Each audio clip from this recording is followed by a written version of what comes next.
ఈ రోజుతో పరీక్షలన్నీ అయిపోయాయి. ఫుల్ దసరా సెలవులు ఎంజాయ్. The next day. అమ్మా నేను క్రికెట్ ఆడడానికి గ్రౌండ్ కి వెళ్తున్నాను. బాయ్. గ్రౌండ్ కి మళ్ళీ వెళ్దూలే కాని నాన్నగారు దసరా సెలవుల్లో కంప్యూటర్ క్లాస్ మాట్లాడారంట. 7 గంటల నుంచి 12 గంటల దాకా క్లాస్ కి వెళ్లి కంప్యూటర్ నేర్చుకో. 7 వరకా?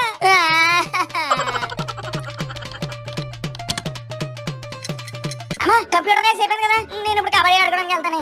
ఏంటి ఇంత ఎండలో వెళ్తావా? వడదెబ్బ తగులుతుంది. 12 నుంచి 4 వరకు ఇంట్లోనే ఉండాలి, అర్థమైందా? అమ్మా ఏంటమ్మా ప్లీజ్. నోరు మూసుకొని శుభ్రంగా పడుకో, లేకపోతే కాళ్ళు విరగొడతాను వెదవా. అమ్మా సాయంత్రం అయిపోయింది, నేను మా వాళ్ళు తెలిసి అర్జెంట్ ఆడుకుంటాను. ఏంటి క్రికెట్ ఆడతావా? పక్కింటి మాస్టర్ తో మాట్లాడి ఈ దసరా సెలవుల్లో నీకు ట్యూషన్ పెట్టించాను. 5 గంటల నుంచి 9 గంటల దాకా నీకు ట్యూషన్. వెళ్ళి స్నానం చేసి రెడీ అయ్యి వెళ్ళు. బాబాయ్